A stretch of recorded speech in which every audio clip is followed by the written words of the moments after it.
Nombre chapitre 22, Yes. le verset 1 jusqu'au verset 7.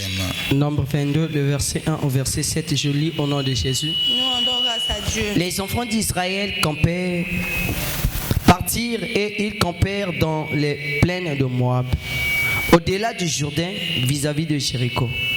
Balak, fils de Zippor, vit tout ce qu'Israël avait fait aux Amoréens.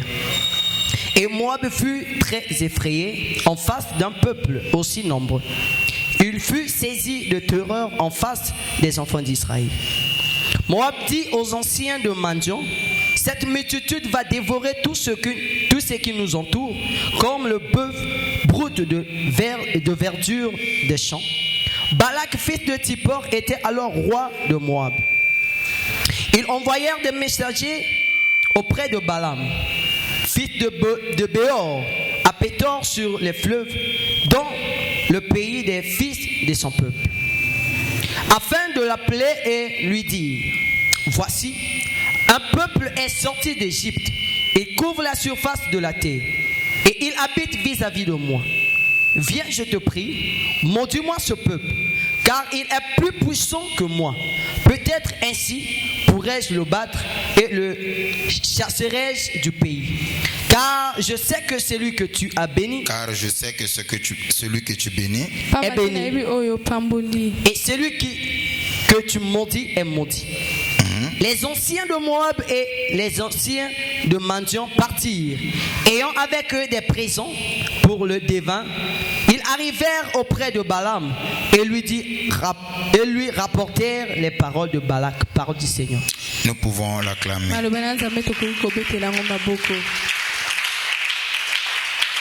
Ta façon d'acclamer ne me plaît pas jusque-là. Tout le monde a acclamé sauf toi. Amen. Amen. Que l'Éternel Dieu ajoute sa bénédiction à sa parole. Merci, mettez-vous pour la gloire de Dieu. Nous poursuivons notre enseignement qui n'est rien d'autre que la délivrance de ma famille. Nous avons dit que la délivrance, pour que la délivrance opère, c'est tout un processus. Et ici, pour ne pas encore revenir sur ce qu'on avait déjà dit, la Bible nous parle d'une histoire que les enfants d'Israël ont vécu à leur temps quand ils sont sortis de l'Égypte. Et je crois que la promesse de Dieu était qu'il puisse les amener vers la terre promise. Là où coule le lait et le miel. Et les enfants d'Israël étaient zélés. Ils croyaient tellement à la promesse. Ils ont suivi leur guide qui était Moïse. En d'autres termes, leur berger. Et en sortant, arrivé quelque part, ce que Dieu leur avait promis, il y a eu pas mal de difficultés. C'est-à-dire qu'il y a eu l'opposition à l'égard des peuples voisins qui connaissaient qu'eux devaient passer sur leur territoire. Au lieu de les faciliter la tâche, de le laisser, et ils ont pris la voie de le combattre. Et parmi les gens qui se sont opposés farouchement aux enfants d'Israël, les Moabites aussi ont fait partie. C'est comme ça que la Bible nous dit. Le roi de Moab, qui est Balak, il a entendu tout ce que les enfants d'Israël avaient accompli. Et il s'est informé sur les espions, sur ce que les nombres que les enfants d'Israël les étaient. Et la Bible dit qu'il fut saisi de froid en leur présence. Et c'est comme ça qu'il voit prendre la voie spirituelle pour les combattre. C'est là où nous en sommes. Un d'abord, ce qui a fait l'objet. Ce qui a fait l'objet que le roi Balak puisse combattre les enfants d'Israël. La connaissance que le roi Balak avait sur les enfants d'Israël. Il connaissait la capacité des enfants d'Israël. Il connaissait la force des enfants d'Israël et leur nombre. Et face à toutes ces réalités, il dit non, si je me dresse contre ce peuple, je ne veux pas tenir longtemps. Mais est-ce qu'il n'y a pas quelqu'un dans ces contrées qui est spirituellement fort afin qu'il vienne pour maudire ce peuple? C'est comme ça qu'on lui a informé. Mais nous avons ici un prophète puissant. Au nom de Balaam, il est capable de maudire ce peuple qui te freine. Alors c'est comme ça qu'il va envoyer les anciens avec les présents, dire à Balaam de venir afin de maudire les enfants d'Israël. C'est là où nous avons dit beaucoup de difficultés que nous avons dans notre vie a pour source spirituelle. Quelquefois toi-même tu ne sais pas. Tu vois que tu es seulement bloqué. Tu as toutefois des maladies, des conjugaisons de problèmes, des échecs répétés. Quand tu veux avancer dans la vie, tu fais un pas devant, 2 pas en arrière. Au final, tu fais du surplace. Quelquefois, tu dis que c'est normal parce que ce sont des réalités de la vie. Mais si Dieu peut t'ouvrir les yeux afin de comprendre, tu sauras ce que tu vis là, ce n'est pas normal.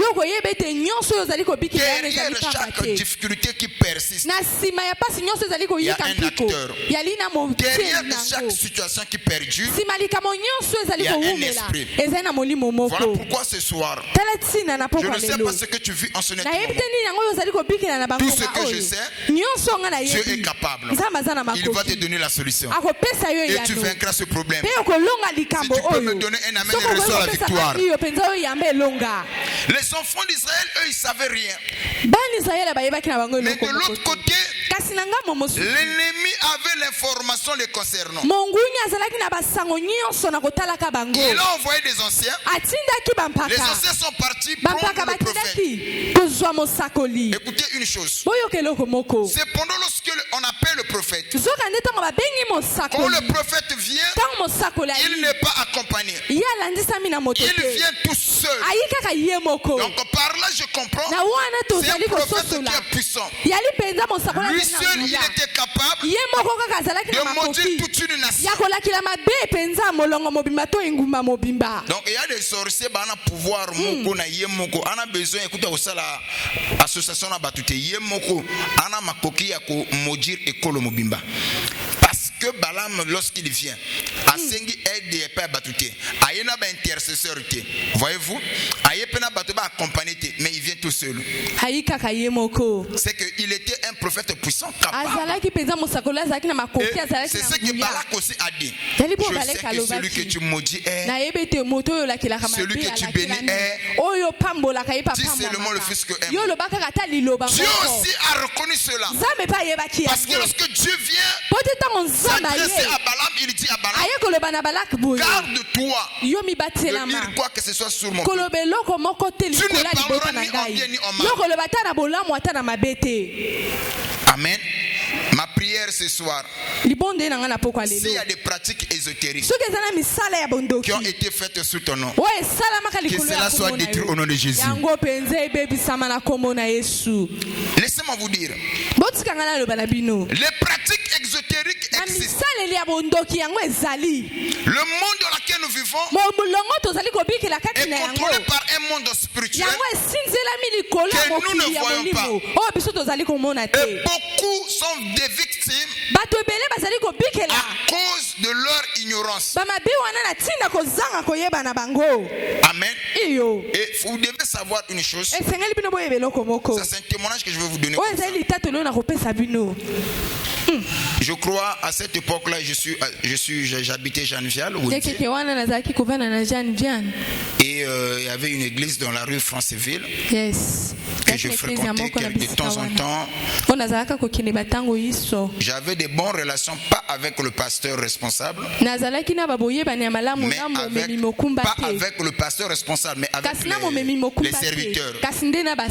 Et quelquefois, il arrivait des temps. À cette époque, moi, je n'étais pas pasteur. J'étais un aspirant. Yes. Un pasteur en devenir. Mais j'aimais tellement la spiritualité au point où je ne restais pas à la maison. Et quand je fréquentais cette église, toutefois lorsque le pasteur se levait, il y avait quelque chose que moi je sentais. Sa présence impactait l'église. Ses paroles avaient plus de l'impact sur la vie des brebis. Et dans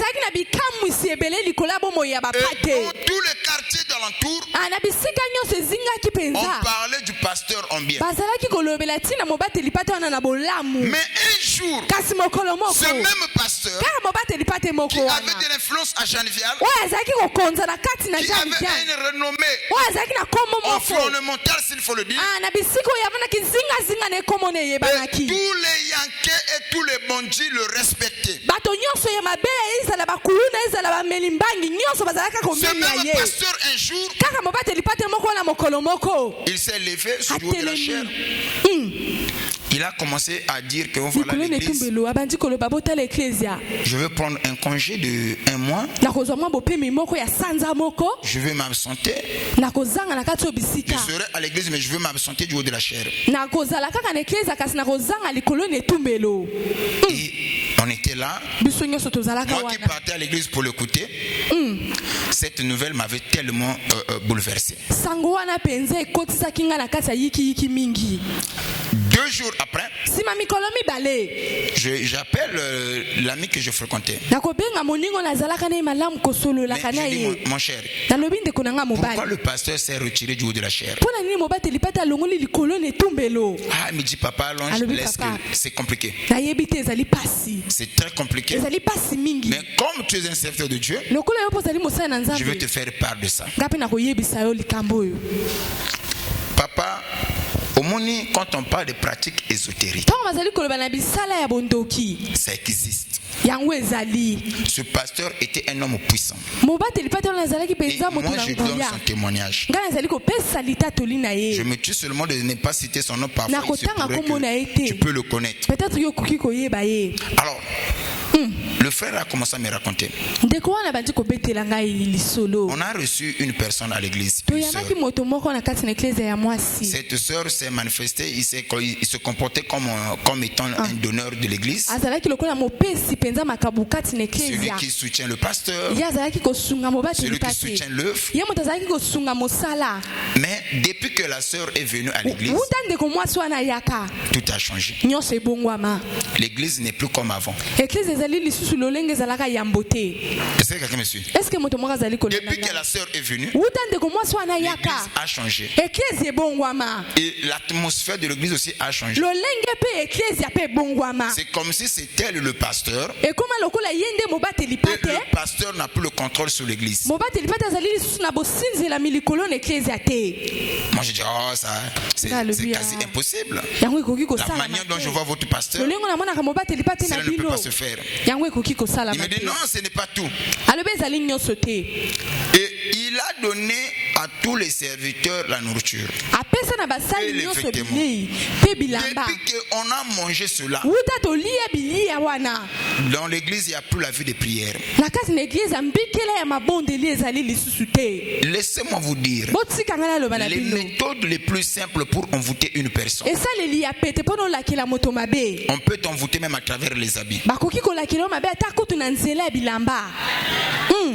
À travers les habits. Est-ce que vous avez amen? Pas pasteur parce que vous sombrez lamba mais lamba moko travaille depuis le monde des esprits. Donc pasombi et lamba mais même pas nganga ba féticher ba travailler ne ba yiko pesa ya lata. Dès ka chango na nzoto esmuso ko china kachina ye. yango na kamwa kabatu muso so mona papa finanga na so mona clarité na lutaka bandoto kilikili olata kabilamba ya nani elamba ya pamba Élisée azoya Élie l'esprit à Élie ekota na Élisée bongo yo bilamba nani olataka kalaka papa. Nous avons des sœurs ici qu'on plantait ba mèche n'en parlons plus. Motate yote. Mal on a zo qui ne fait défi sanga ba periko ba chapeau oyo. C'est un esprit. Amen. Tika lokolo yawa des pratiques ésotériques existent. Misala ya bondoki yango ezali. Maintenant la carte na batune to zaleli awa, on a que deux mondes. Ceux qui montent azana esprit sainté, azana esprit maléfique. Ceux qui montent azana molimo ye sont tout azana molimo ya mabe. Na tu na ka mutu na correspondre ngate. Elamba o la taka mukolo na yango. Azana esprit saint ou esprit maléfique.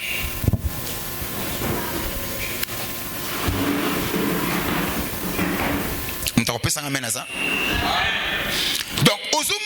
depuis que le pasteur a apporté cet habit qu'on lui avait donné, à l'église tout a changé. Le message a changé. L'atmosphère aussi a changé. Par là, je comprends. Quand Satan, le diable, veut attaquer un oint, quelquefois il passe par le matériel. Et quand je parle d'un oint, ce n'est pas seulement le pasteur. Toi aussi tu es un oint. Puis Psaume 105 le verset 15. Yes. Toi aussi tu es oint de Dieu. Si Satan veut t'attaquer, il peut passer par le matériel. Première des choses, il utilise les vêtements. Quand je parle d'un oint, ce n'est pas seulement le pasteur. Tous ceux qui sont remplis du Saint-Esprit, ils sont oints de Dieu. Car la Bible dit, Dieu a fait de nous un royaume de sacrificateurs. Il se pourrait ce qui étouffe ton étoile.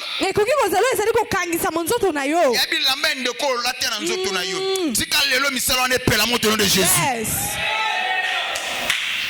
Quelquefois, un tel pèse un chapeau, perruque, pèse un asso qui ne fait. Pèse un asso bima, n'a fait tout mon cobe, perruque no wana yaba, ya mila yuana. O ekita kana mi Congo. O pèse un yango, tango zonga parfois mandoto ne beba. En disant cela dans le bible que boka bolakate soko lingi ko zwa elamba moni ya la kana biloko mususu moi sina mobile bakola tene lamba moko parce qu'ils sont parce que nande kona yo il y a une écriture qui dit que entre les frères comme mutu moko il y en a pas tangala nga parole. Psaume 5, le verset 15. Ne touchez pas à mes oints. Psaume 105, le verset 15. Ne touchez pas à mes oints. Et ne faites pas du mal. Et ne faites pas du mal à mes prophètes. Un oint, ce n'est pas seulement le pasteur. Pour enfant de Dieu, qui a reçu le Saint-Esprit, il est oint de Dieu. Mais comment Satan attaque le oint de Dieu? Ici on voit Balak qui a fait appel à Balaam. Il dit, viens, je te prie, et maudis-moi ce peuple. Il s'attendait que Balaam puisse faire sortir des paroles de malédiction. Ce qui te bloque, ce n'est pas des paroles. C'est que ce sont des vêtements que tu avais pris. Et esprit côté dans notre naïo. Yes. Si ce n'est pas des habits, c'est aussi la nourriture. Un véritable enfant de Dieu. Je n'entends pas ton amen. Yes. Yango mona batu beli ba baby sifili kola bilialia. Et beli abatu do sambela awa mutu a discipliné te. Côté tout comme mona ba pesi bilia yokeyi. Mais assemblée le bang amen. Amen. En disant cela, on habite que tu lis à côté. Non. Avant il faut maîtriser la personne. Et l'esprit aussi doit te convaincre. Ce n'est pas tout. Et avant de manger aussi, il faut aussi prier. Comme tu ne veux pas me donner un amen. Jésus était à table avec les 12 disciples. Écoutez ce que la Bible dit. Il prit un morceau de pain. Avant de donner, il dit celui qui va me livrer est parmi vous. Mais c'est celui-là à qui je vais donner ce morceau de pain. C'est celui-là qui va me livrer. Il nous coupe le pain. Il le donne à Judas. Judas aussi prend le pain et il nous montre ce morceau de pain. Et la Bible dit, et Satan entra en Judas. À quel moment Satan entra en Judas? À travers le pain. Tango ba katili pa ba pesi yango. Allez yango et la Bible dit que Satan entra. C'est que avant Satan n'était pas en Judas. Mais Satan est entré en Judas à travers ce morceau de pain. Et Belé on remonte à quelquefois comportement et béba à cause de biloko lia. Yes. Des pratiques ésotériques.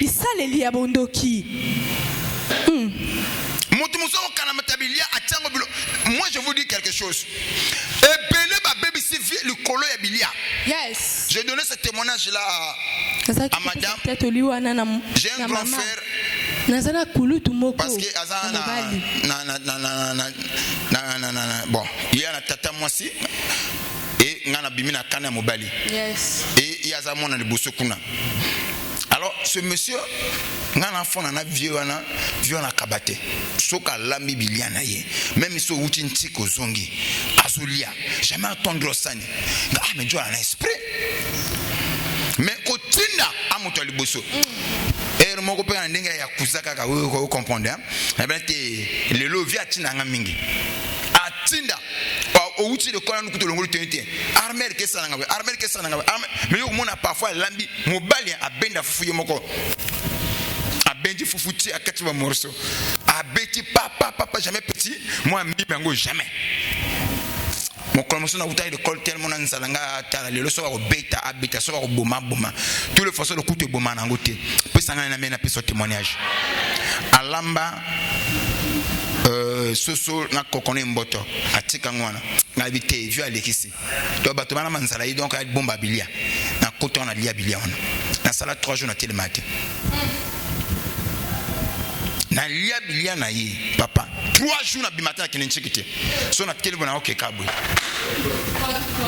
njoka ndevi wana koma melaka na sala misala makasi akota bangi na ye na bilia na chaka ba bangi donc moi pesa biso ba petit ce qu'on a boulé vieux à faux esprit papa tango yaka na pale bonena zunga bidia motuto anjimate mais er moko nga depuis na lia wana na la o pongi na la pongi lekani na koma lobby mais to bimakuna na tongo basisa fo toka mai batutu bala musanga jamais kutuna monka pu na vieux na ngape bayo la musanga armel boke toka mai tour na bino baninga tu bazoya kanga na buko la mkabi moto ko soko ngo toka mai te botiki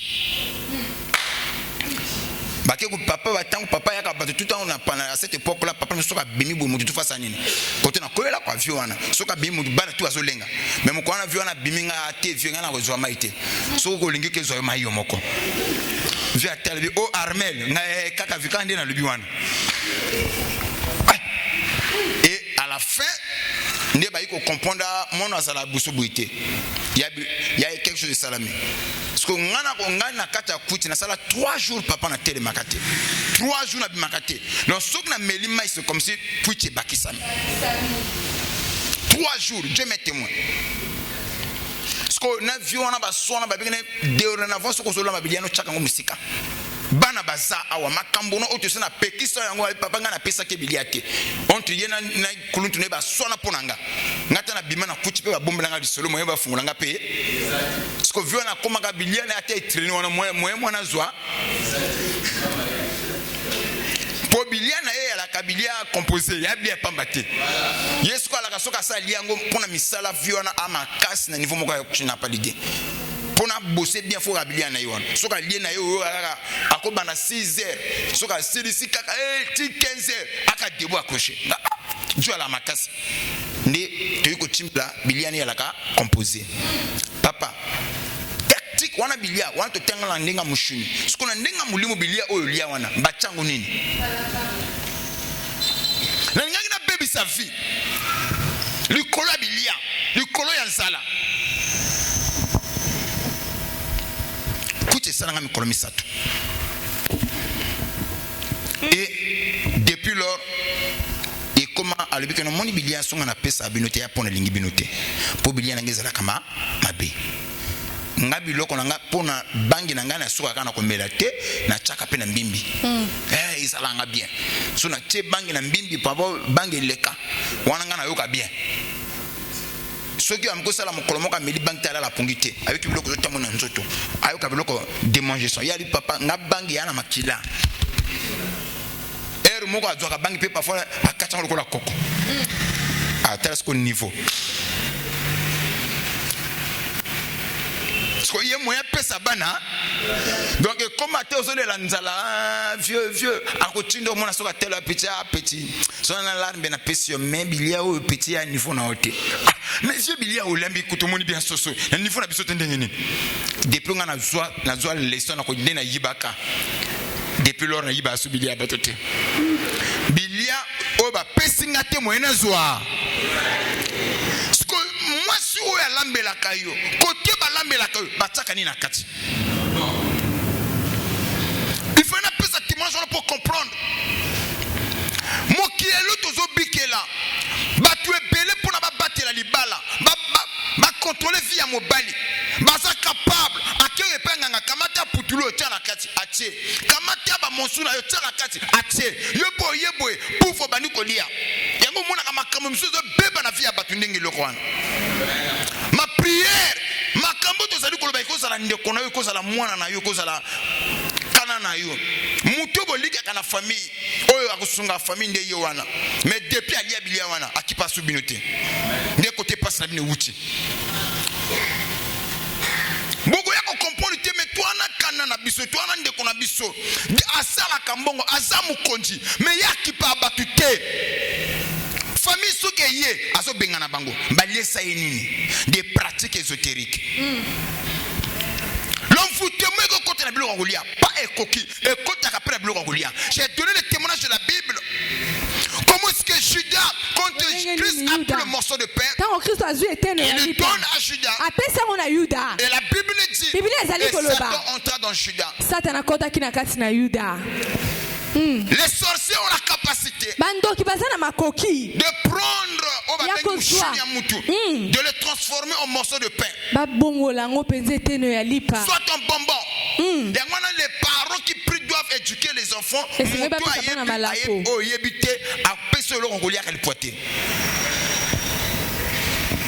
ne t'ai pas ton amen. Mais moi, mais tout à coup, pouf. Papa nakina mémoire moko boye depuis na liablia na moni c'est comme ça ngaki baby sangamo e ngai perturber nga wana ka mukolo moko ko lia mukolo moko ko baby sa mutu tu nifi yes ndia makambo ba les pratiques ésotériques sala ya bondoki à l'envoyeur les gens ils savent comment on peut contrôler les hommes étoilés des femmes étoilées. Même à travers l'argent. On peut aussi t'avoir. On peut aussi acheter ton esprit. Si ce n'est pas à travers les paroles, ça peut être à travers les vêtements. Si ce n'est pas à travers les vêtements, à travers la nourriture. Si ce n'est pas à travers la nourriture, à travers l'argent. Écoutez ce que la Bible dit. Les présents d'un homme lui élargissent les voies et lui donnent accès auprès des grands. Les présents d'un homme. Est-ce que quelqu'un me suit? Il faut faire très attention à bateau bakabaka. Je vais te donner un exemple simple. okoko sala na kati église ozoko matsatolo ozo beta tolo moto asunga kayo akabaka osoka bimi automatiquement en sa présence tu te fasses. Olibo bungani. Est-ce que quelqu'un me suit? Papa. Voilà pourquoi Dieu, connaissant les principes, la main qui donne est toujours supérieure à celle que qui que ce soit a béni à Joseph. Non, afin que Joseph ne soit pas redevable envers qui que ce soit. Ce que je veux dire là, ça peut choquer les gens. Mais c'est pour moi, c'est la vérité. Et moko na vie, ceux qui battent bazo kosunga ote, il y a la bénédiction pour nayo. Yes.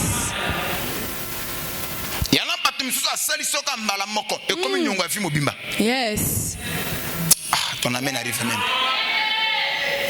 Moko soko moni mutu ana sana mbongo ana biloko mais alingi kosunga ote pambola nsambe. Il se pourrait que c'est Dieu qui ne veut pas que tu sois redevable à ce monsieur. Bon, je vais te poser quelque chose. Quand tu as une grande destinée, Dieu ne va pas permettre que tu sois redevable à n'importe qui.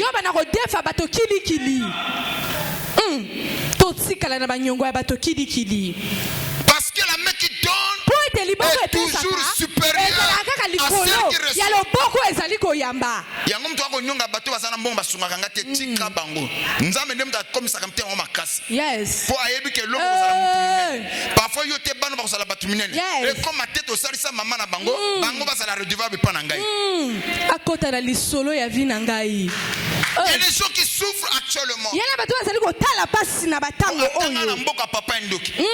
Akota na mboka papa ndoki. Afana ndaka papa ndoki. Ali akonga papa ndoki. Loko lelo komi mokonji. Ana mboka akotindelo bandeko. Atindelo banda, atindelo bandana. Soko lobima ate vraiment ba ya te ngana bokola yo. Soko ngate mbelo kota Brazzaville. Quelle la porte d'entrée comme wana. Yango tika na poko na lelo. Tika na poko na lelo. Mutu nyonso alobaka maloba beli kolona yo. Nzamba bongo lango parole de bénédiction. Yes. Na yebite qui exerce des pratiques ésotériques sur toi. La Bible nous dit que la malédiction sans cause et sans effet. Les sorciers aiment qu'il y ait néanmoins une cause. Que tangi ça y est, na lié ça y est, na bokola y est. Je veux dire quelque chose. Ça peut paraître un peu bizarre. Surtout na bateau bozali ko bota lipwa. Yes. Kotika moto kili te akoliselo bana. Bosolo moke bimi. Il y a des enfants qui en souffrent actuellement. Yana bana bazali ko mona pasi na batango oyo.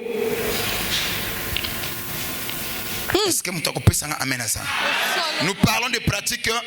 Tozali ko lobela misala ya bondoki. Ndoki azwaka makasi faut cause ezala. Tina moko. La loi de cause à l'effet. Ah, mobeko ya tina ezala kana bambano. Yes. Muto mesana muke noko abana sala ya boy. Asala lobi bana on va comme batu minene. Noko na makambozo simba sute. Ba nefe fo bozong sela yewana. Et comme akanyonga fi mobimba. Nyongo. Obo ba pesinga ba men. Moko mama moko na sepela kina mama moko azo sambela wa ali papa bana ona tanks on na pas na pasi na zombonga motute na kota ba nyongo na sala makambo na kana te ko sana finanga po bana obakendeli ko donc moto akoloka bango azate moto akosala bango mabe azate. Ma question est de savoir est-ce que yo pe ozan pe okokoloba loba bongo pe na monde des esprits ya pe na nzela te yo pe okokoloba yango bongo yaya la muke suba fete zo yakawa otungisa ko fondela ye ya sala na yo. Mais mon colosso qui la loge n'est sengi batu. Ba kopesa nini? Côté ali, côté bino boli akati. La main qui donne est celle qui des pratiques misala ya bondoki.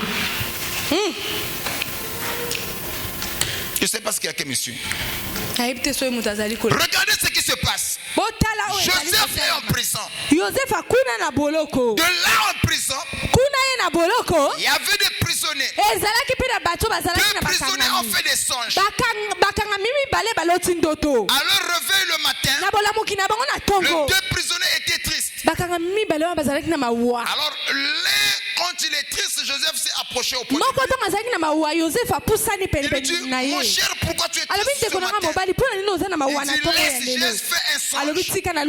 Mon esprit est troublé. Joseph va lui dire, raconte-moi ton songe et je t'en donnerai l'explication. Ce dernier a expliqué son songe à Joseph. Joseph va lui dire, après 3 jours, tu seras rétabli dans tes fonctions. Mais quand on va te rétablir, n'oublie pas mon cher ami. L'autre qui était de l'autre côté, quand il a entendu l'explication de l'autre était bonne, lui aussi il s'est précipité. Moi aussi j'ai fait un songe. Joseph va lui dire, explique-moi ton songe. Ensuite je vais te donner l'explication.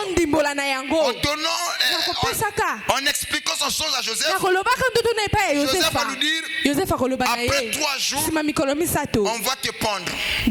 Et les oiseaux du ciel, ils viendront manger sous ta tête. Quelques temps plus tard, tout ce que Joseph avait dit, ça s'est réalisé. Et celui qui était sorti a gardé cela en mémoire. Mais en aucun cas, je n'ai pas été dans la Bible qui me dit que ce monsieur a rendu visite à Joseph, où il a parlé de Joseph en bien. Quelques années plus tard, le roi Pharaon a eu un songe. Personne n'a pu expliquer à Pharaon ce songe. C'est comme ça celui qui était sauvé par l'explication de Joseph, il s'est souffert. Il dit, écoutez mon roi, il fut un temps où tu m'avais mis en prison. Mais là-bas en prison, il y a un étranger qui m'avait donné les explications du songe. Et ça s'est accompli avec l'exactitude. Si Joseph est sorti de la prison, c'est à cause de son talent, à cause de sa grâce.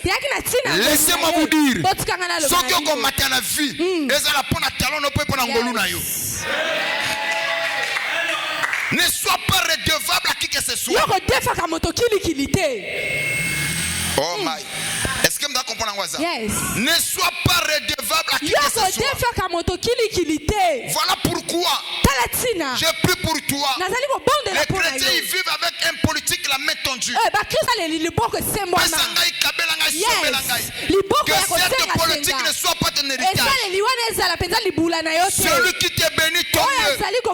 Celui qui te bénit pas aussi, tant mieux. Mais une chose est vraie. En toi, tu as des potentiels.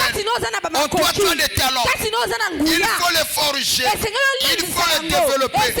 Si un jour, tu vas atteindre le sommet, que ça soit uniquement par tes talents. Mais vivre à cause de pitié abattue. Yes. Je ne sais pas si quelqu'un me suit. Ne vis pas à cause de la pitié.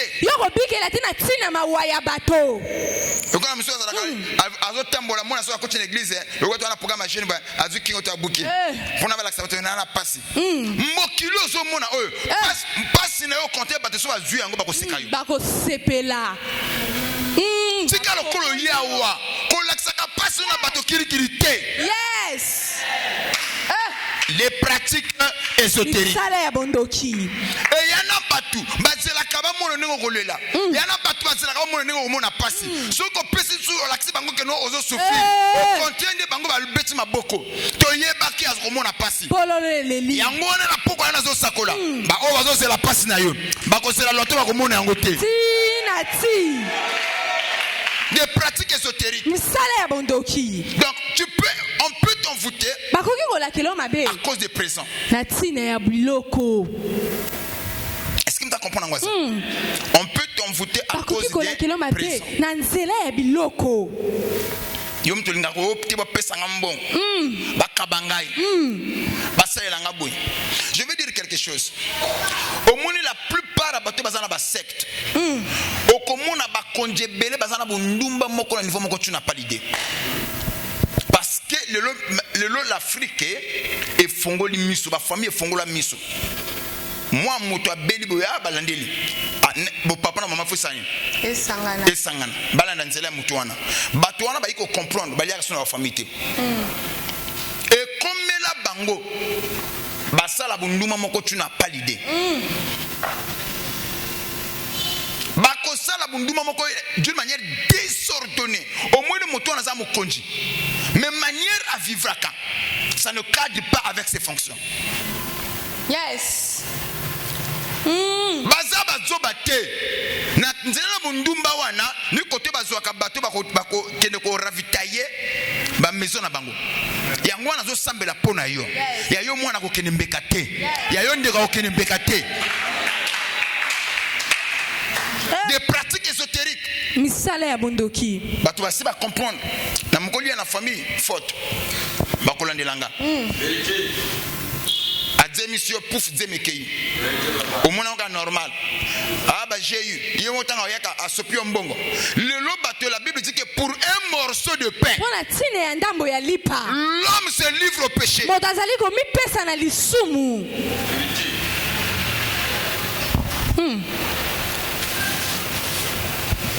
kaka awa to mona kine ndeko na biso ndeba yela kinga awa papa likambo ya kokamwa na bimakana mutu moko boye boko bimatozaki en relation avec un grand homme de ce pays ne je me tiens autant à Congo apesa ngambongo asala ngaboye mais atikala ko lukate aye bangai moko na makolo bala ye mikolo to apesa ngambongo ayaka ba téléphone à cher à somangai atina nga ba chauffeur ne basala ngaboye mais atikala jamais ko sala ko senga nga tukutana njokande il batona balaka ba bon stratège il faut d'abord amener ça on a vie en bongo ozo déjà goût et ce que so goût moyo zonga exact fanda un jour ndé a bengisi ba du pirogue pouf bakati si quelque part na pirogue donc ba ki chauffeur a déposé pirogue du bango 1 ba ki arrivé na kata pirogue moi quelque part il y a tel abou na kata beya ouais na pirogue frère motema avec nous c'est la vie de rêve arrivé quelque part ne ba fandi balier mais depuis frère afanda ki mutuka na c'est c'est ndé tikeye papa li kambonini je te sens pas tu es comme si tu es triste les kambonini nous en ango avec est-ce que tu m'aimes tu le sais bien est-ce que ce qu'on a sengi loko ko sala yango abi oui je le ferai abi OK je te fais confiance ba solo liwana ba meliwana ba lié ba ki kuna chambre Ndi papa lui bon le coach dans la chambre tu m'avais promis que tout ce que je vais te demander tu vas le faire ah ben oui je me souviens où je t'avais fait de la promesse atomboli le colonaye ya pantalon atombola boita la pota avec eloko ngana ko sengono ka moko pelanga ka pota oyo akamati mbongo atala babalia saba mbongo atango wana sera sa beti machine abi soki na peli pota oyo kala dieto zo kamona na ye yo kala calcula ser dieto zo kamona na ye na kimimba on à l'hôpital bon tibeti na ko dépenser ta kufa na ko kenda ba l'hôpital bien ata kufa 500,000 mais na ko tseka la tana 9500 na yo ko sunga ngai na ko sala ba projet na ko soma pe moi eloko onga na lingi abi ce n'est pas un problème likolo ya mbongo sera abi que ce n'est pas un problème pota wana appela na tango appeli pota aye eloko salama kina yete vraiment mon bal que non si je pour nanga ya kaka preuve ou l'accent que tu m'aimes que je peux te faire confiance pour na monde tozana ngo ya politique baluka kabiso bakota kanzena basi tozofana na bango et au cause la cible par lequel bako utiliser pour na bazwangai monenga zoye azonga akepenenga sala ki ba calculer pe atambolier eleki un mois plus tard abandi koyoka soka fandi nzoto nezo bimasolo nzoto anambongo comme anambongo moi kufa 10 millions ba pesa kiye anambongo ate je vais prendre les antibiotiques na komona ba gynécologue ake komona mais solango zoko silate au fur et à mesure jusqu'à ce que moi ba liquide moko jonate bandi ko bimana nzoto na bango basi ba memai awa tango aye famille ezoye bateke mwana na biso ndi akendeke. Des pratiques ésotériques existent. Quand on te dit toujours sambela, ne moulimo zotel sambela, yo ba somba kyo ba pesa kyo mbongo belé. Abinga yoyo, awa kuna jabo papa na mama sizo potana. Bazoko bwaka na mabanga, bo mama ba ilobi ke bo papa bino bo kosami. Nzoto te, so bo kolia bino ya biso bo kochika. Bo papa pe lobi également, bo mama pe lobi également. Mais tant ba ya bazo la kana mwana o yemoko ba somba ki, ba pesa kyo mbongo belé. Ngi baza ko tela boy oh mais yo mutu moko apesa ke boy oui nani tango ngi ko lobana oh non je vais dire ça mais il faut quand on sera à la maison taka na buto na kuta voir loba akenda des pratiques ésotériques. Le diable travaille. Ce monde est contrôlé par un monde spirituel que nous ne voyons pas. Écoutez, laissez-moi vous dire. Parmi les désirs qui se trouvent dans l'homme, il y a la popularité.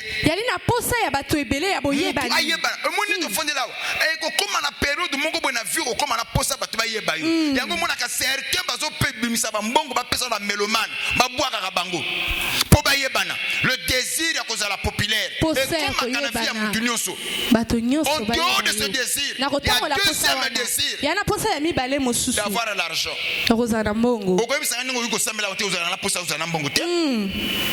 Maintenant, en dehors de ça, il y a aussi le désir de se marier. Voilà les trois désirs. Parmi ces trois désirs, il y en a deux qui sont plus dangereux,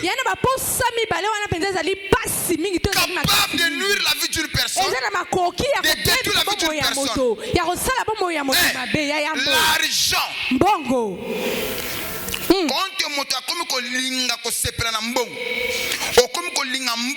C'est fini. Quand ce désir-là te contrôle, c'est fini pour toi, frère. J'ai vu des pasteurs qui sont tombés à cause de l'argent. Des pasteurs qui ont bien commencé, mais à cause de l'argent, ils ont fini par détruire leur grâce. J'ai vu des pasteurs qui sont devenus deux fois. Oui, des pasteurs sont devenus des pédés à cause de l'argent. Yes. Bien, Mbongo. Je vais déposer quelque chose. Amen. Dans la Bible, tous les serviteurs qui sont tombés à cause de l'argent, Dieu ne les a pas rachetés. Pourquoi? Parce que l'argent travaille avec le diable. Même à l'église ici,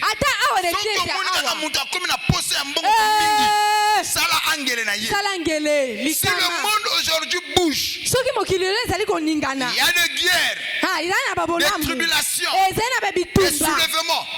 C'est à cause de maman. Quand je parle de maman, c'est l'argent. C'est ainsi la Bible nous dit. Qui de vous peut servir 2 mètres à la fois?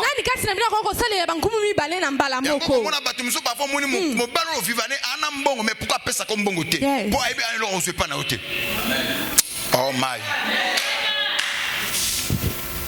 Quand Amen n'arrive pas jusqu'ici, Amen n'a combat. Il y en a mon coca, mon golobi, même le monsieur là a l'argent. Le monsieur a béni. Batouana va bénir ça comme bon côté, bango ba kozwa et loko. Dans le monde des esprits, il n'y a pas d'amitié. Il n'y a que des intérêts. C'est du donnant-donnant. Il faut faire très attention avec l'argent. Combien de chrétiens qui ne prient pas à cause de l'argent? Combien ont détruit leur foi à cause de l'argent? Église, écoutez-moi. Si tu as de quoi manger, tu as de quoi te revêtir, cela nous suffit. J'insiste encore. Si tu as de quoi manger, de quoi te revêtir, cela nous suffit. Complexe. Beaucoup de divorces. Il y a des femmes mariées qui commettent de l'infidélité à cause de l'argent. Il y a des hommes qui avaient bien commencé, mais à cause de l'argent, ils ont finit mal. Le diable travaille avec l'argent.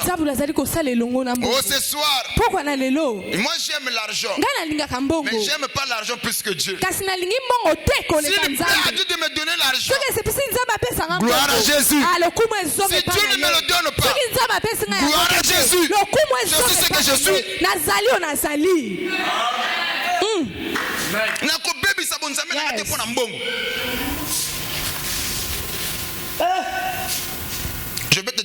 Je peux dire quelque chose en rapport avec ça. Na intention pour na monana na yebana na kufasonité na sauver face nanga ba osala makambo au-delà au bango ba ko sala te ya vie etambola bongo te eloko ko sala sala yango oyo ko sala te tika yango et Dieu te bénira pour cela. Koya ko bela tension na likambo yo monique yo moko ke lukate epeli to fandi la ozo sur église pour une mikolo nzambe na zamana makambo na se mate. Bon, mais hier mon connaît la kaba église, mon Dieu toujours kindele. Yo pe muto nyongela nzambe yo. Bon, hier mon papa entre nous. C'est oyo atekate. Ye mon mbongo te. Allez là ba blocage.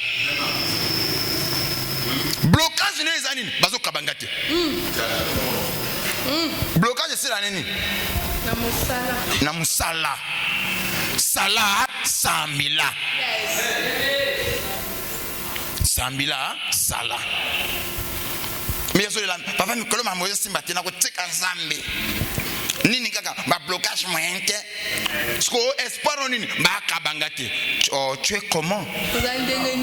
Tika ta makala. Soko teki makala et ko constater zo tika mate. Ya ko lelanga blocage. Wana nga njima yo. Yo sala ke lokote blocage ni zo loko. Ya mbongo moto ateka makala na muntu azwaka nango na fonction publique mbongo 2000 akaka moko valeur moko skolo la blocage nini ba table na bimisa ta table boso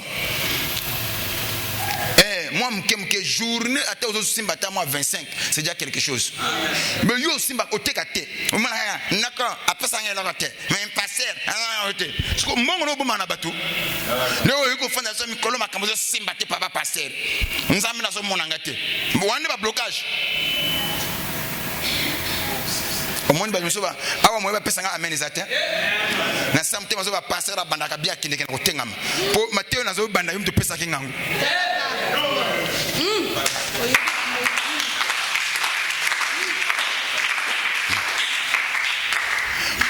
Allons fire. Waouh. Ok bien. Mais n'a pas le blocage. Entre nous, qui n'a pas le blocage? Moto azo sala. Oya tekaka. Oya azo sala moi loko activité moko boy. Mais tant que la activité autant la comme telle était. Il me semble qu'il y a un ça ne va pas. Il y a un ça ne va pas. Na bimaka, na sala ka moi taxi, na sala ka moi couture. Mais nazo mona batwazo ya te, na so qu'il y a un blocage. Na kanga ba suki papa, qui notait les oyate. Je sens qu'il y a un blocage. Yoni mayo tekate. Au fond de l'biso na ndako. Novelas. Maboke. Musonini. Hollywood. A plus. C'est magique. Après na sokolo banini, papa mi koloma mo simba te ba mpiaka moyen te. Yaka suna ba requête wana.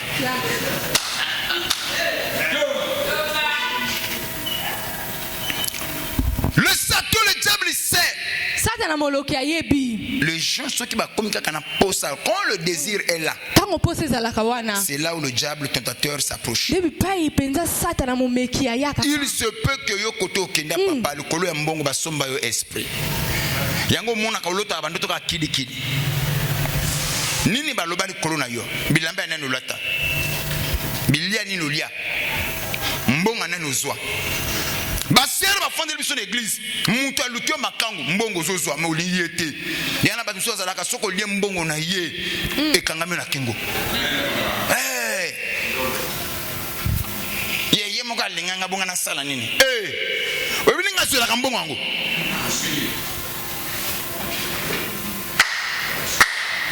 nge ba fondé liao mutu olingi te ko lia mbongo na ye te c'est de l'escroquerie sentimentale. Moshini ya bolingo. Bafande biso na église awa. Papa makambo do simba te. Mutu wana ko a dépenser na espoir que ko simba. Après le numéro changé. Comme au pesa Sahara, ndoka no benga comme Marina. Lucas ayeka boena quartier ba ebi numéro pesa lukuta sera zo sambela mutu wana pena misala mabe alebi le waka ali ambongo na ngate dans le monde des esprits la malédiction sans cause et sans effet comme ezana cause oli apata na ngai but côté to afanda ka côté to alalaka nzambe alota ngai makambu ne simba te ne ba passe aux ana yango bongo papa yo monde ba pesa nga ba amen.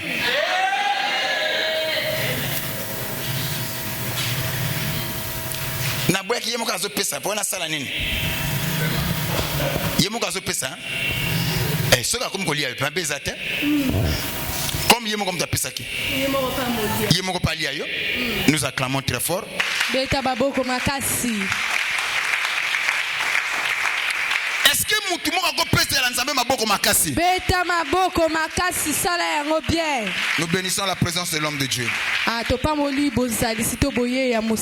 c'est là où tu dois comprendre beaucoup ont détruit leur vie par manque de discipline. Na vie à l'élo, apprends à être discipliné.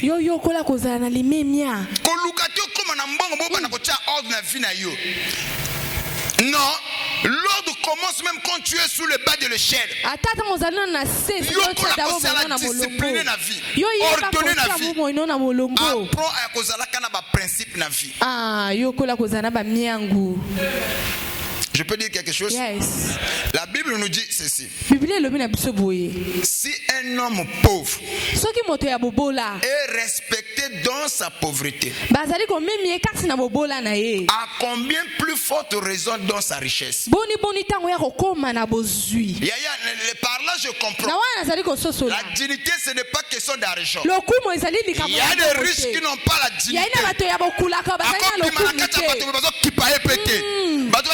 Ndumba Joe boye Joe muyibi Joe escroc mais ana bato azana na msonda iloko malonga ezate mais vine ba oba yebi te ba mulu ba bino mutu yeyo moto yoyo ba memi un pauvre qui est respecté dans sa pauvreté ba memi ekati na bobola na ye plus que un riche azana motu ya mingi koleka moto bokulaka. Yo mon oté papa tu vois loko so na sala ki ba ki pona pasi soko yibeli pona pasi c'est que mo yibinu ya kala ebele bazana pasi ba yibite. Papa, ce n'est pas ma vie. Si j'avais volé, j'étais dans le coiffeur. On a combien ma botte va souffrir. Au moins, ma yiba. Oh, c'est au moins, papa, si je suis sorti, c'est mon mari qui m'a poussé.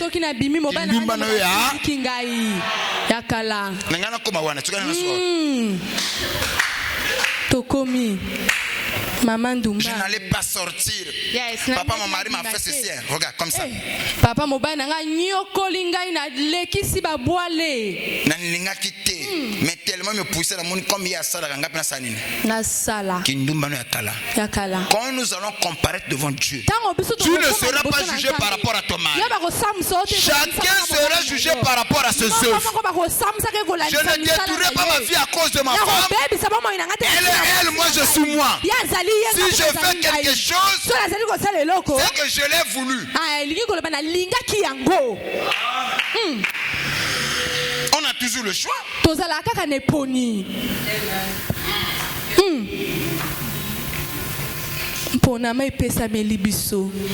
Abigail mariée à Nabal. Un homme, la Bible dit méchant comme l'est son nom. Mais cette femme, la Bible le qualifie comme une femme de distinction. Une femme de bon sens. Malgré la méchanceté de son mari, elle a gardé les bonnes valeurs qu'elle avait reçues de sa famille. Est-ce que dans cette église-là, on ne peut pas avoir des Abigail? Maman Biga. Yango so mon ebele bazoko ebele ba malade na kata basi. Ebele ba malade. mwana muke o papa na sala ba règle à 2 semaines et banti poni makamu to yebela ngote bondumbe le kitu okoye ko mona ebele ya bana ba yeba kisi tu ba microbe maman musa hotel malbina ajo na tsaka ko ba kisi ote solo papa aide-toi et le ciel aussi t'aidera sunga pelo le ko sunga yo ba kisi tu ya ba microbe nini wana ba microbe urinaire prends tel produit il quoi ça là la médecine té microbe urinaire mela kiso sangisa ona oyo esimbaka po ya mela kango wana nini infection nini le mauvais mela oyo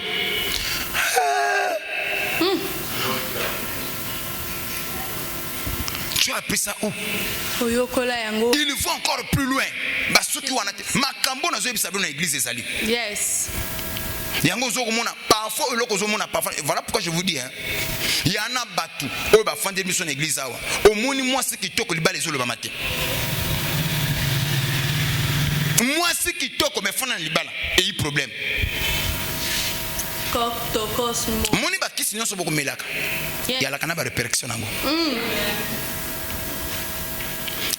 nyonso ya la kanaba répercussion nango. J'ai reçu des frères ici. Moi je vous le dis, ils sont ici même moment sur le blanc. J'ai reçu des frères dans mon église. Ici dans la bureau. Dena so ba mi balé baza déjà bazo talanga. Ah na okata bientôt. Soko pesa maintenant na katinanga. Ba frère okomona bo frère à peine nani menu tel le mot ayebi ba kisi nyonso ba fo Isaac. Le lo awa mi kongote se kufi baza awa o papa san e simba suste nini zo simba suste a force vie alongo le koto wana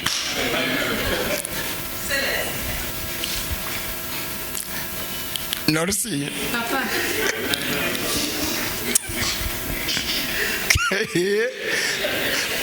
bakopesa nga so jimite na yebi na ngango mais le kola bakopesa te yo pesa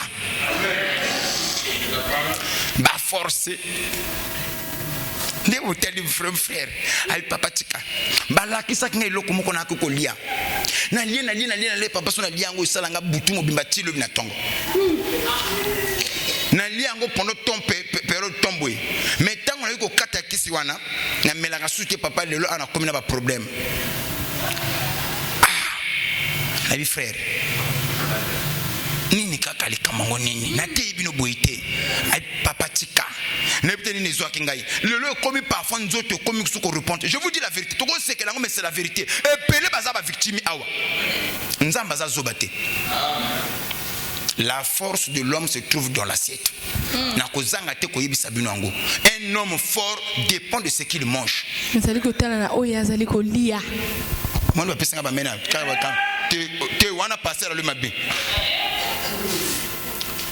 La force de l'homme se trouve dans où? Dans l'assiette. Contrôler l'alimentation, papa, toujours mobile. Pamba. Yango moni ba sere belé bazo fanda ka tika ba fanda. Délestage likito.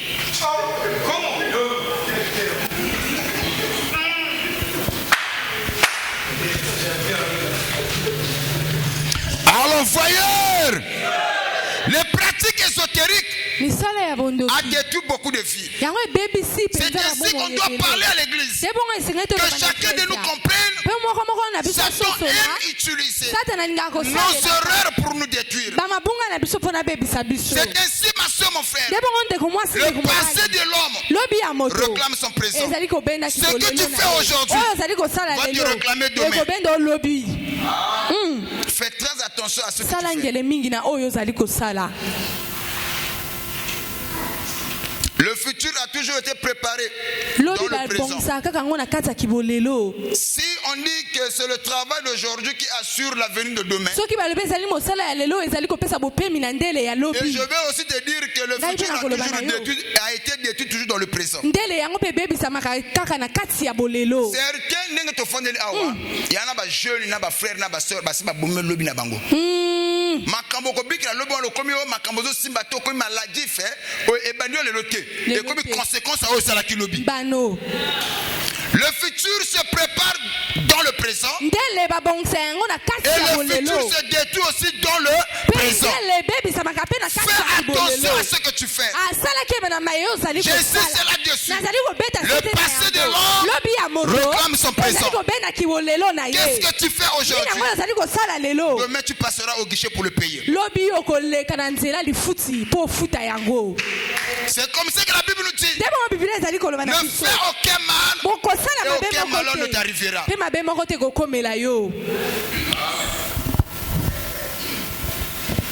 S'il y a Balak qui a fait appel à Balaam pour te détruire, que le Dieu de ton père te protège. Quand lui maudira, que Dieu puisse te bénir. Quand lui va prononcer de mauvaises paroles, que l'Éternel Dieu chante ses paroles bénédiction. Mais toi n'ouvre pas les portes. Tikabiso lokoso. Yango to tangi biloko wana. Ozo ko sala ke batolelo ba fungolo ba porte. Batolelo bazoko bango moko bazoko mi créer ba bombe ya retardement. Nde o to fandel awa. Oya ko mona nga passer à Sidangala. Papa sambela ki na moni clarité, non? Na ko pasa témoignage moko? Yes. Soko pesa ngate na kati. Kaka na braza awa. Vraiment nzambe moko ya biso aki ko yakawa ma yaka susute aki ko sala tonga pona ba forme ngape na iko sutukela ngona iko yiba mukasi koyo achaki tonga soit disant BBL vraiment akoma ki peut poteler forme la bengi forme isalami awa 6 mois plus tard et bandi ko sala ye moi ba pu ça dit que ce qu'a fini besoin de misaka lokola moi va te finir bon mbongo pe na mibala ko rené na bangwana ba ko pese mbongo mo était conjoncture actuelle hein mbongo peso mo na te moyen ko zonga so sala so na ibite nini salami et comme il combat ndi ba bengi ngai papa mwana no awa ana mwanza ana mbasu mbaswe ngai na ye. Dans le pote ba ko benga soki Apex quelque chose comme ça là. Hein? Apex. Bango ba papa ta fille ici ana Apex quelque chose comme ça. Apex. Bon d'accord fona ya ko tela ngo pona ye banani où on peut faire la prière. J'arrive na ko tela mwana papa moto azalaki na bina ngo abena bino pe bonengo tela. Ko tela nga tena expliquer bino. Allons voyeur. Azala qui vraiment na taille ya molangi. Mais na moi le kona mo pepe ba tu. Premier élément qui m'a étiqué. Nga oh, moi na koma ki kitoko po même comme ça avec l'église nga waouh. Moto moi ça m'a bien azate. Donc petito comme ndo ala ki ka kitoko ndi bon mama na kati. Ndo kande BBL. Ngata na yiko tela. Mais moi non nini kaka. Na bibo la sanga kotoana. Oh papa vraiment comme il y a un kotoyo, ba kotoyo vous voyez? Les autres bimisa ka moi ba lokola moi potel lokola ningi zalaka lokola moi biba même vraiment qui les autres bimaka wana. Parfois faut ba tia ba compresse ba tia na ba coton ba kangi wana. Papa na yiko tala wana teli bola sanga mbaso ngo e fimbisi comme ningi makilezo bima er mo isali rouge e fimbisi. Nena tali na tena bi oyo mbaso na simbi boye ni couronté ni sini moko ya mbaso te nga mama est-ce que azana diabète te nga comme azana diabète te ya pota faut akende na ba médecin compétent bo traitango awoto ke na l'hôpital oyo ba comme l'hôpital il faut pas soleil ba longolé ba implant o ba chaki ba biloko ba chuba il faut ba fomba pasola ba bimise yango de peur et affecter mais quoi et ça les infections comme kuna ote ba démon bon siko kuna pe nangai passer kijiba Maman Kijiba. Tozo mona nini? Yaki côté on dirait ba tchake tonga, yaki vaccin moto et réagir. Mais ce qui nous a étonné, bon vaccin go simbiawa et simbiawa. Après ngana gobi ngana zungi ndako na bien non. O vaccin mabe.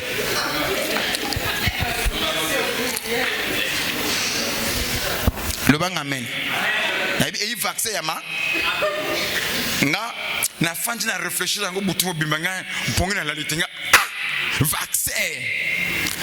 Oh ba abelaki. Donc ngana bali comme questionner. Longtemps abelaki ba titonga awa sali bongo. Awa pe est-ce que tonga ngaki ya mabeo docteur ina chaki tonga ngo. Après le nango ngana douté ngana fonda boité na zongere susukuna na biser na sambeli butu mapona ba limbali ayo papa bangbali nganga bangbali ayo nzamba ayo koloba soko confesser te na bonde la pona yo opération ne koleka mabe afonga mata sani ay papa bali ngate oyo docteur mo ka utaki sasa aki awa akosala tel na no boye baninga nde bako betali solo ba chaka bibiela ya batonga izali ya boyizali ngape ba brancher ngana ye par rapport na batonga pe pona posona yo zala kitoko ngape na kindeki nde basala kingai ndani yango maintenant ba pesa nga ba produit fona melaka après 2 mois na melaka ba produit wana mais ba produit ngo ya quand même mois coûtant mais mikolo comme mbongo ya la quitté rupture iko katana yango peut-être que moto bandi ko sala ngabwe ngabi mama soki ya kibongo onyoko linga na ba pierre pona nini tala bo tungsa ba passer te bon na sambiri wana china ni wana papa elo biso wa ndeko azo souffrir asa kotindako côté problème bozo c'est que lango mais je vous dis ce sont des éléments que nous toujours rencontrer à kotindako actuellement toujours territoire mais oyoyo et comme côté de Kambozara qui était et comme il Kambo ni les autres bébés ça vinaye les erreurs du passé les autres bébés ça ce que les lonaye yo pe mutozo yo kangai qu'est-ce que tu fais wana erreur ya c'est toujours c'est que là bongo ya yo zanini ozo sala nini okofuta nini lobby yango wana tika sala très attention ba misolo kasaka nazo nyoko la batu nazo sala vie nazo sala la âge mais lobby e ko rattraper yo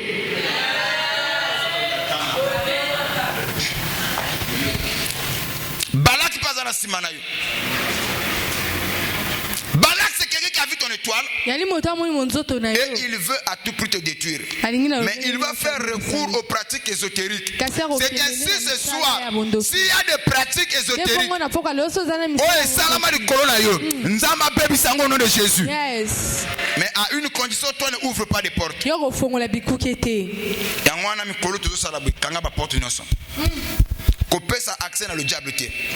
Vous regardez ce que la Bible dit. La Bible dit que résistez à Satan le diable et il fuira loin de vous. La minute biso na Satan ka tembe.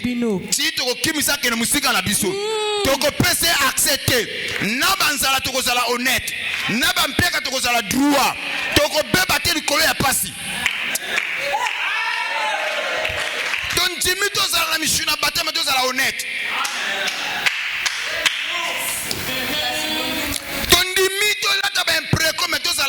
Honnête. To boy ba super ba wax hollandaise mais sans dignité. To boy yango au nom de Jésus. Ton jimi to tamona ba zete mais to ça na dignité na valeur. To ko fongola ba porte pas mo unité. Soko za pesa nga na benza mamona yu pa yo sali. Soki ana mutu mo ka zo la ba erreur no po nuire yo. To ko pesa nselate. Yes.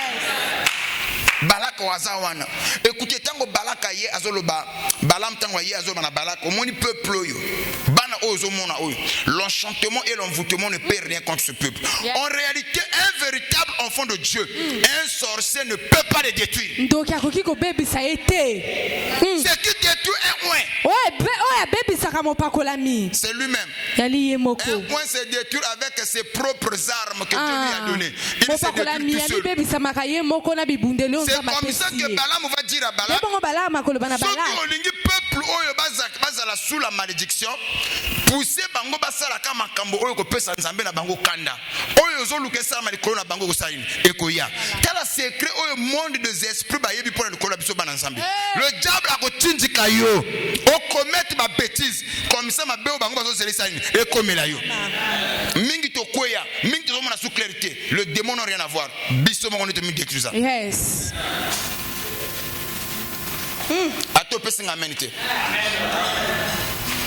Et belé makamu to bikela. Soki ozoko souffrir innocemment, nzamba ko longisa yo. Yes. Mais soki ofungola ba porte kanga ba porte nzamba tambola na yo. Amen. Voilà que les jeunes to coach. Toko jeune ya pambate que chacun de nous a examiné vinaye. Chacun de nous a tel. Pourquoi ces choses m'arrivent? Pendant le jour de malheur, réfléchis. Yes. Pourquoi nous avons échoué? Pourquoi nous avons tourné à rond? Nous avons aussi fait société. Financièrement, nous sommes instables. Et nous avons constaté qu'il y a une conjugaison de problèmes. Nous avons traité le problème, on a une sollicité au monsieur Bandi. Nous avons constaté qu'il y a une vie. Et si il y a Amen. pour que Nzamba telle misayo, il faut qu'on y ait examiner bi pa ini yo sala kinini okoyelaki. Yes.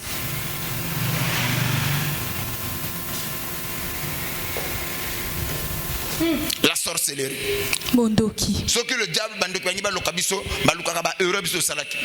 Ba mbeba biso salaki. Ba ba kote la kawana. Le lot ko pesa bango su accepter. Yes. To ko pesa su bango zelate. Yes. Nazolo bana mutu moko. Ce que salaki ba erreur dans le passé. To ko tama bona ngona biso na se nzamba yo ke la biso mawa. Même le kolozali ko yaka to ko fungola ka ba porte te. Mutu ko pesa nga amenaza. Oh, to sala ici coquille. Ma bête aussi to bikele ici coquille. Yambala oh, to ko tambo le longa nani nanzambi. So qui ko sebisa nzamba pambo la biso gloire à Dieu. Aboy ko pambo la biso pe gloire à Dieu. Mais biso to tika nzambe jamais to ko sala yango.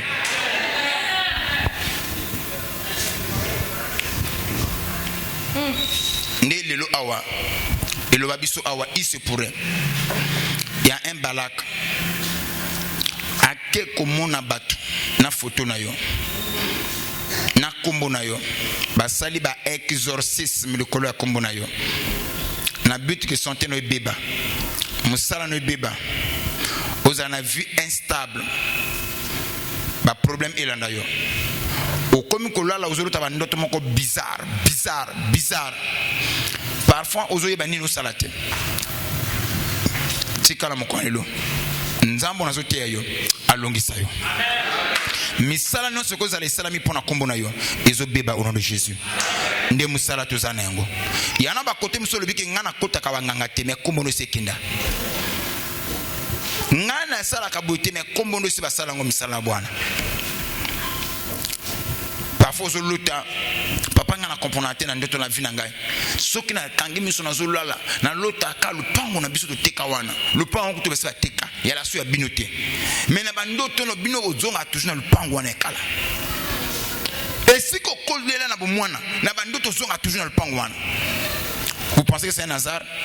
Le monde avance. Mo kilozo kende le bosomé ba zo sakana mo kilekala. Lelo nzambi wana zo longo na bisika wana. Misala nyonso salama na butulu kolona yo. Ezo beba au nom de Jésus. Il se peut que yana bato batanga ka kombono en mal. Mtika nzambe na lola. Et si kano so basala ka makita contre yo. Lelo ezo beba. Yango pri tina ya prière na biso. Tina ya bashoni na biso. Na koza la victime ya batute. Nazali kabala manga bonanité. Soko pesa nga amena bien au telemi. Amen.